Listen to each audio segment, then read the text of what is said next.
It's 10 hours.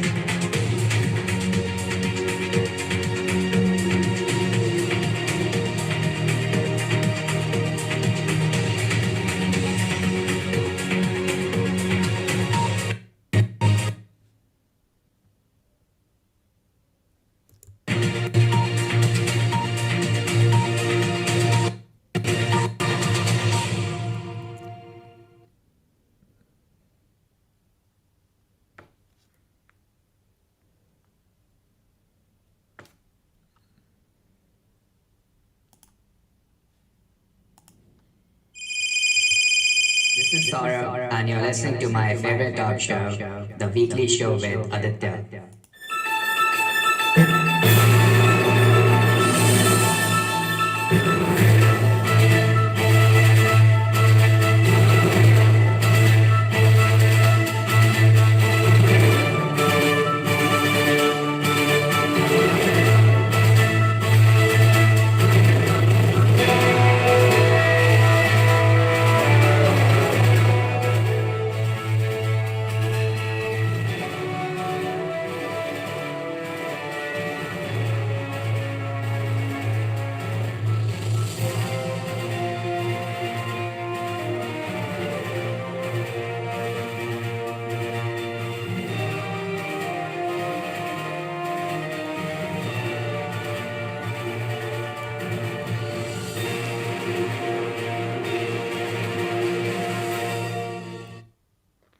This is episode 458 on the 20th of December 2021, as only 11 days and 264 hours remain to the end of 2021.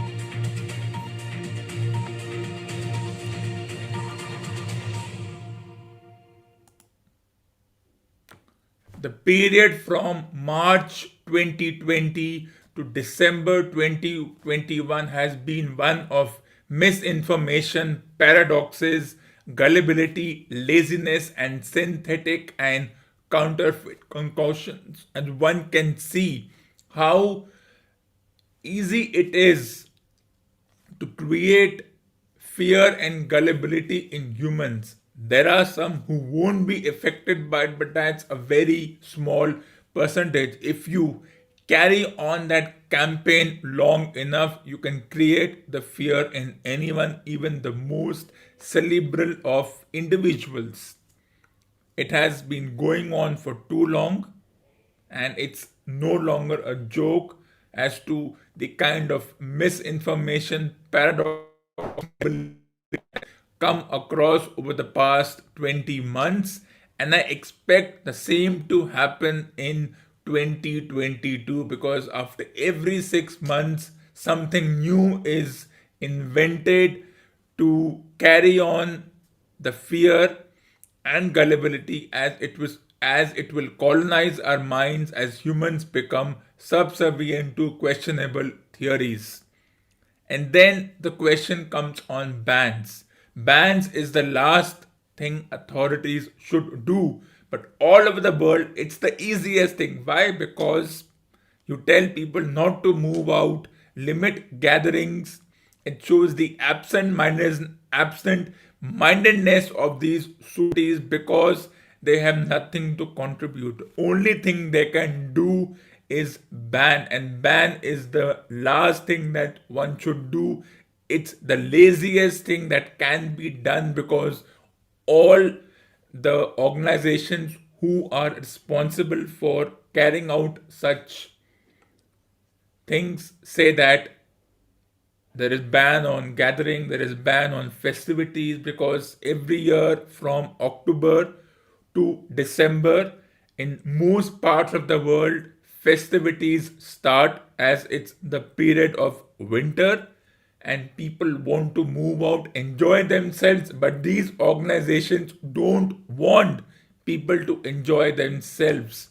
Whoever these organizations are, it doesn't matter, but it's a trend that carries world over. One country starts and then everyone just xeroxes that, and it will be the easiest thing.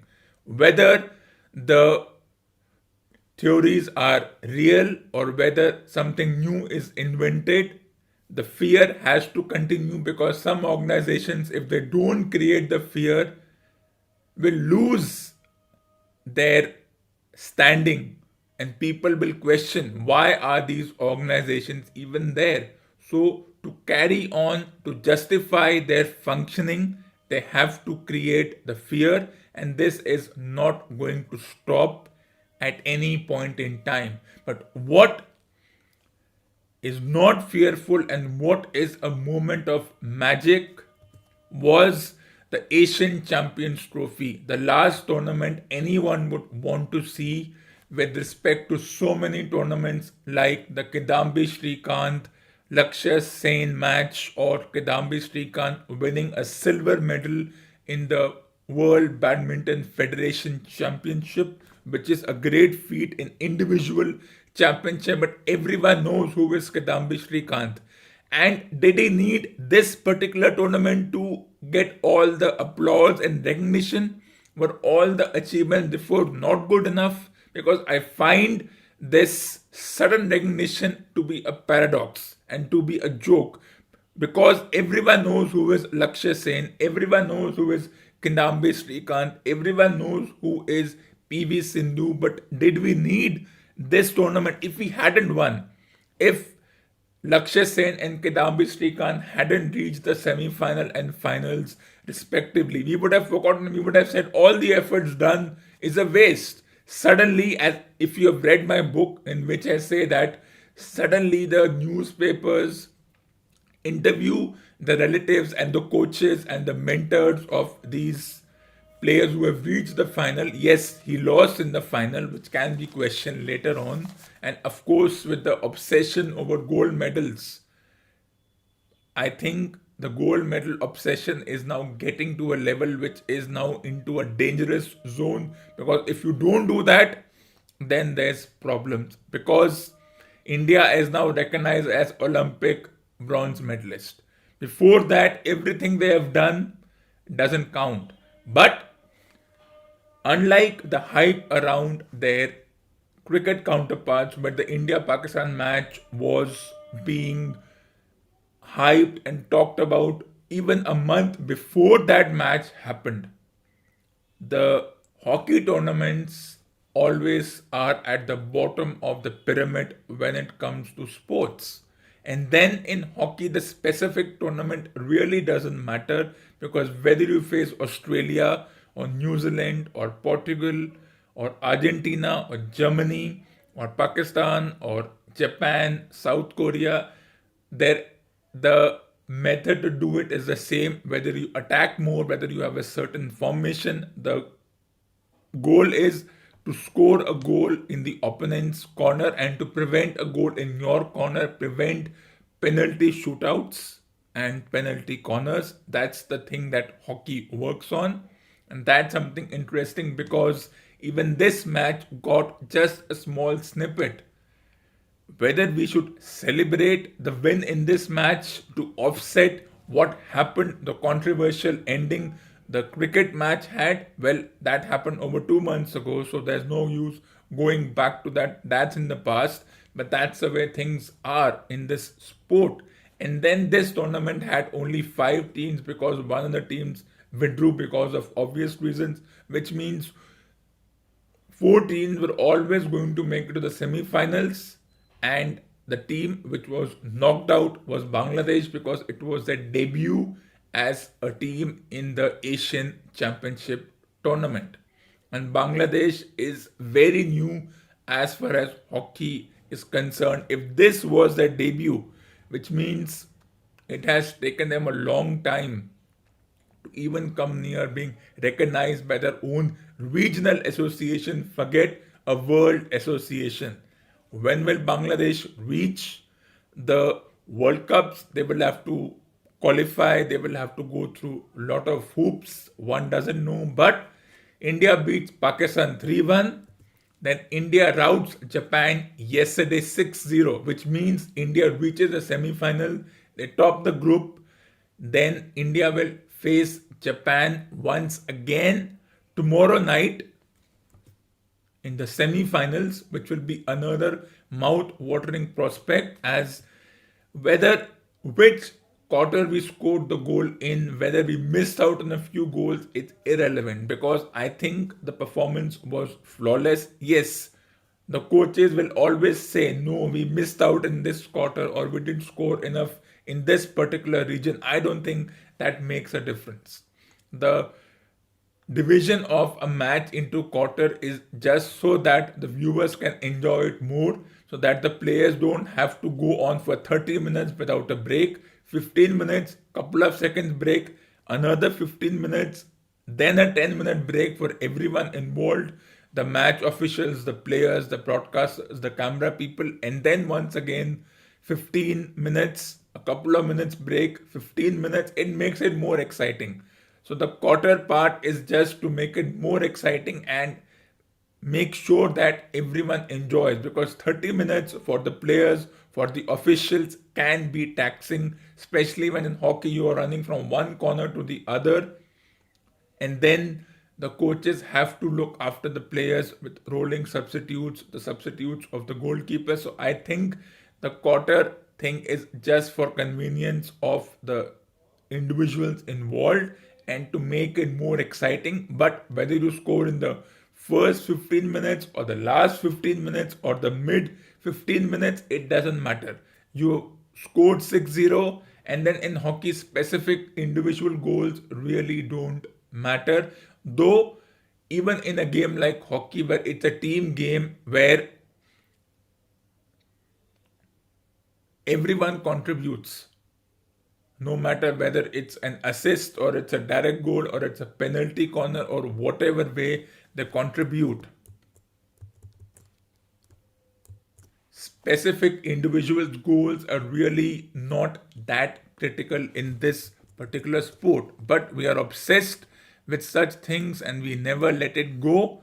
And that's the nature of human beings, and that will continue. That's the way things are, and that's the way things will be for a long, long time.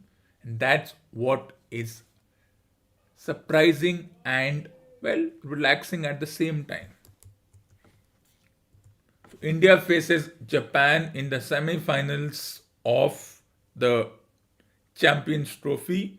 Well, at least in this context, a silver medal, a bronze medal is assured once again if they don't go to the finals. Who will they face? They will either face South Korea or Pakistan. And Pakistan, one of the lucky teams, because a team withdrew. Even if they won only one match and drew a couple of them, they have made it to the semi-finals. Well, it was always going to happen that whenever there were six teams, one withdrew. It was always going to be between South Korea, Japan, India, and Pakistan, because Bangladesh is debuting. They have a long way to go, and maybe a decade from now, you might see Bangladesh winning more such championships. And let's see if they can make it to the World Championship stage, which is a long, long way to go, because every organization has its own logic of awarding certain matches and certain criteria for taking it through. But because India has been playing hockey for over 100 years, so they have come to this position. They are fifth in ranking, which is a huge deal in terms of hockey. Wherein cricket, I don't think rankings really count because it's skewed up. There is no formal ranking system. The rankings are just based on mere fluke than any kind of formal organized system, but that's the way cricket is, and we'll talk more on that. Before that, let's take a short break.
Welcome back after the break. Let's talk about the other extreme sport, the match between Australia and England, the pink ball match. This is the situation so far. Australia scored 473 runs. England responded with 236. Australia didn't enforce the follow on. They declared at 230, and England at this moment are 105 for 5 in a partnership between Joss Butler and Ben Stokes, and they have almost the entire day to take it through. While Australia need 5 wickets, they need over 360 runs as Michael Neser bowls to Joss Butler, who goes down the leg side and no runs.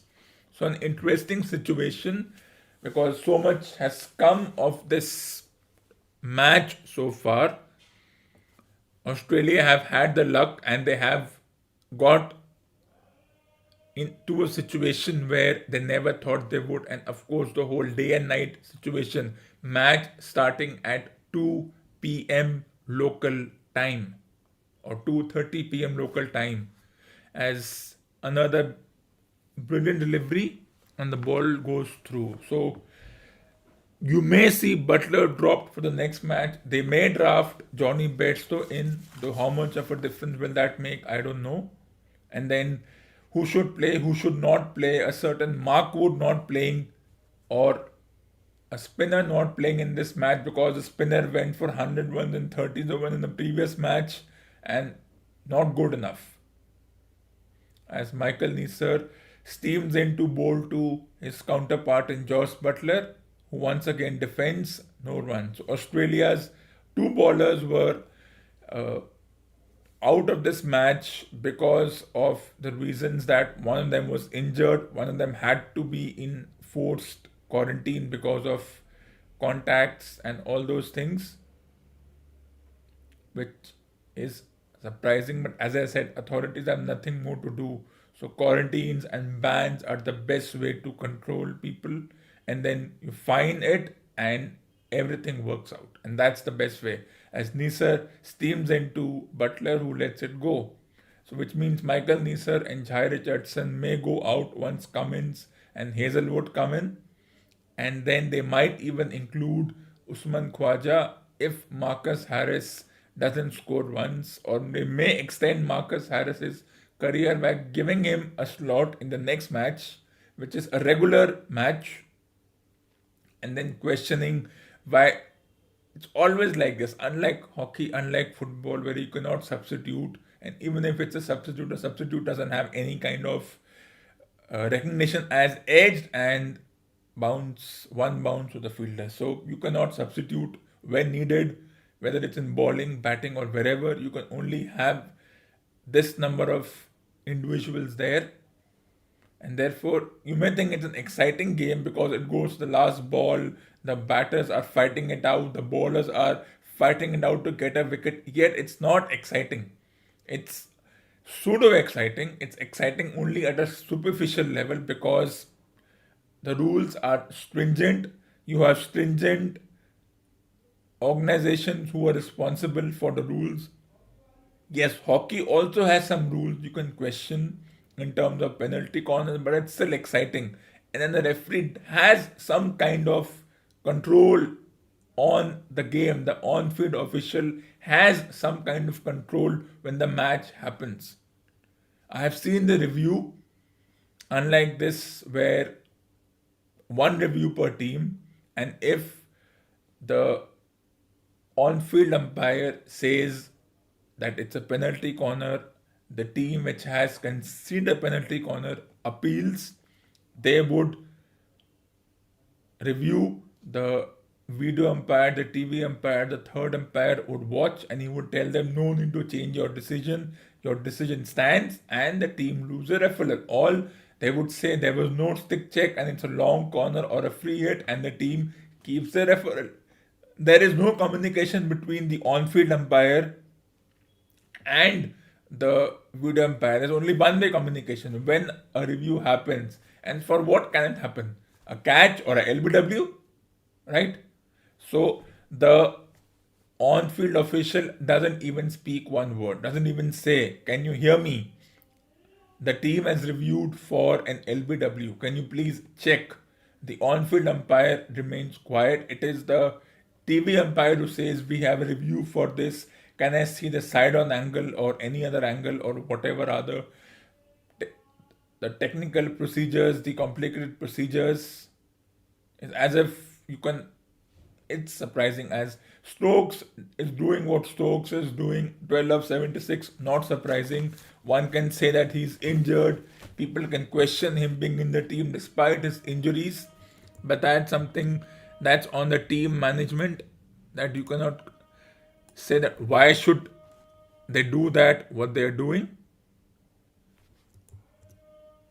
As as there's an appeal and there's a conversation between the two, captain and the coach, captain and the bowler, and Steve Smith has gone for the review. It could be either for LBW, caught behind, caught by the keeper. The original decision is probably not out because it's the fielding team which has reviewed the decision, and it will be very interesting as to what happens. Everyone questions, why should there be DRS? Why can't we trust the umpire? There's a DRS in every sport, and I see nothing wrong with it.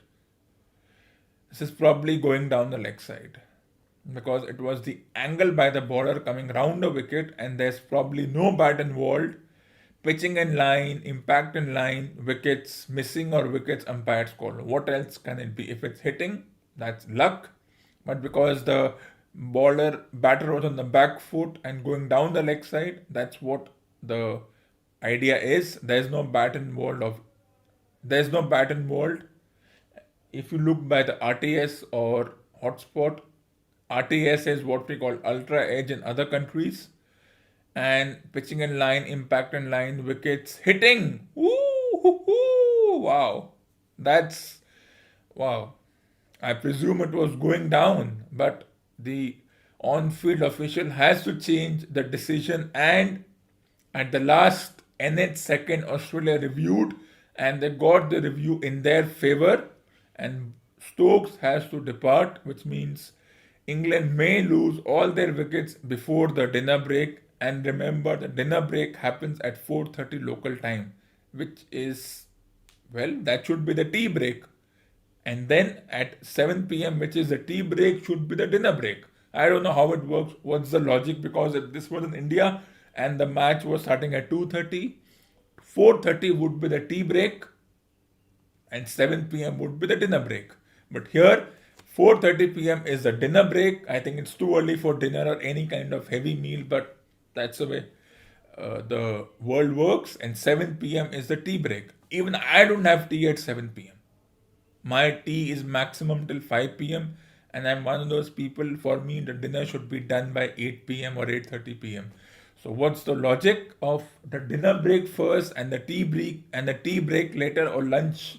Because if you have lunch break in normal regular day matches, then why do you have dinner break in a day and night match first? Because you have lunch break first, but it doesn't have any logic. Either way, it's a 60-minute break.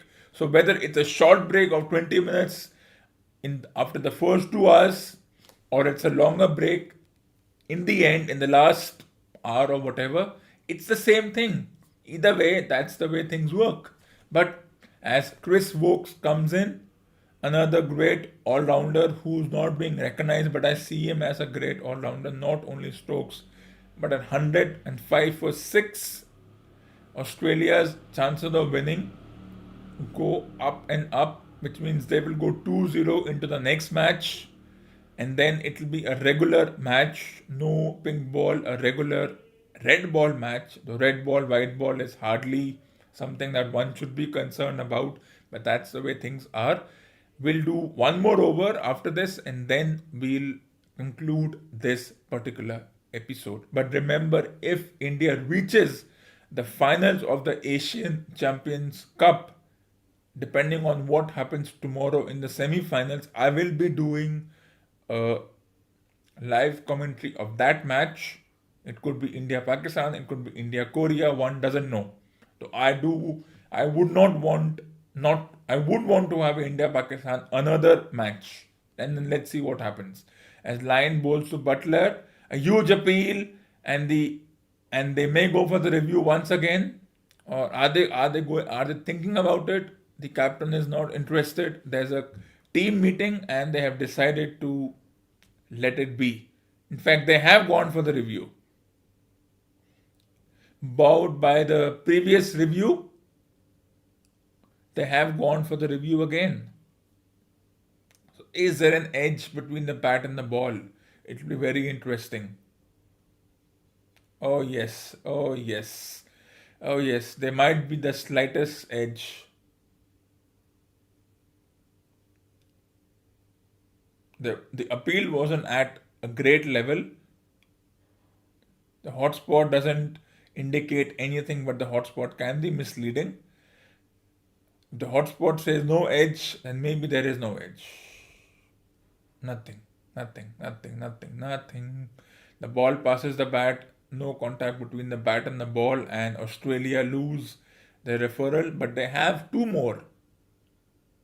So maybe in hockey it's time that teams have more than one referral, but that's for the hockey council to decide. So Chris Woke survives a close call, one more over, and then we will conclude this episode. But remember, if India go into the finals of the hockey championship, I will be doing a live commentary at 5:30 p.m. IST on Wednesday, but that depends on tomorrow's results of the two semi-finals. Tomorrow's semi-final, India, Japan, South Korea, Pakistan. So 4 top teams of that region, and of course when you reach there, you reach with 4 top teams. And once Malaysia was knocked out and Bangladesh was making his debut as Nisar runs into Butler who defends, which surprises me. You suddenly think that you can defend, why don't you attack? Yes, you may get out, but 9 of 38 is not the way to go about things. Well, this mindset does baffle me, but that's the way things work in this sport. You can either make 38 of 10 in one go, or you can be 9 of 100 balls in the other go. So that's baffling, but that's the way things are. As 4 more balls remain to the end of this morning's program. It's 10:30. As Michael Neser steams in to Butler, who will look to defend, but he will get out because a ball will bounce, he will miss, and the ball will hit the pads. There'll be a huge appeal, and the umpire will say, "You are gone." He has to attack when the ball comes. He lets this ball go. This kind of thing baffles me. They know their chances of winning are nil. Draw is an impossibility, but can they just stretch it as much as possible? That's something that which will be very interesting. As three balls remain to the end of this over and this morning's program.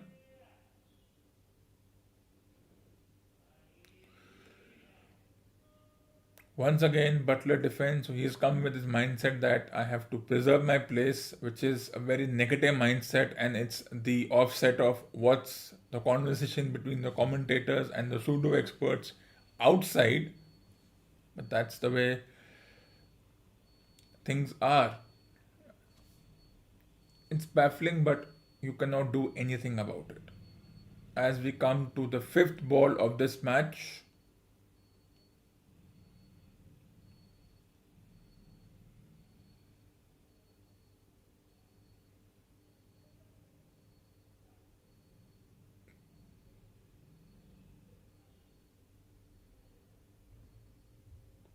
as the bowler steams in bowling at around 125 kilometers per hour. Once again, tuk defense at 135 kilometers per hour. So I think the speed guns are often misguided because someone who looks fast may bowl 125, someone who looks slow may get at 140. So I don't know how the speed gun works, and speed gun is subjective. You cannot really trust a speed gun that if the bowler bowls at 150, it's actually 150. It's the batter who has to say whether it's fast or not. As the batter defends, that ends this over and this morning's program.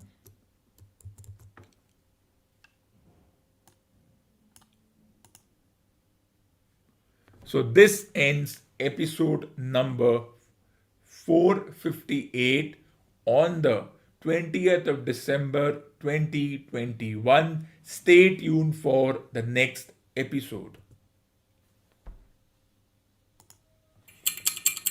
For more awesome content, tune in to the next episode of the Weekly Show later.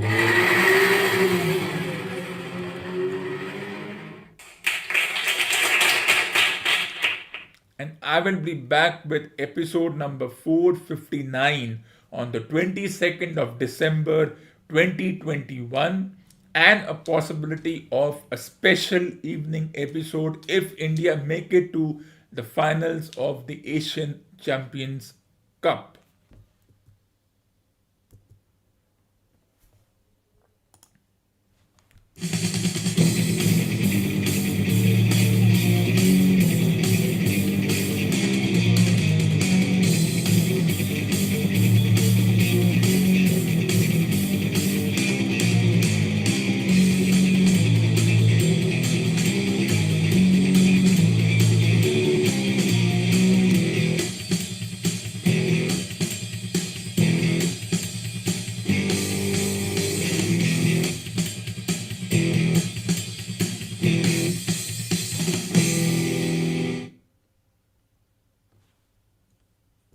And while you wait for the next episode, add these books to your must read books column. Once again, add these books to your must read books column.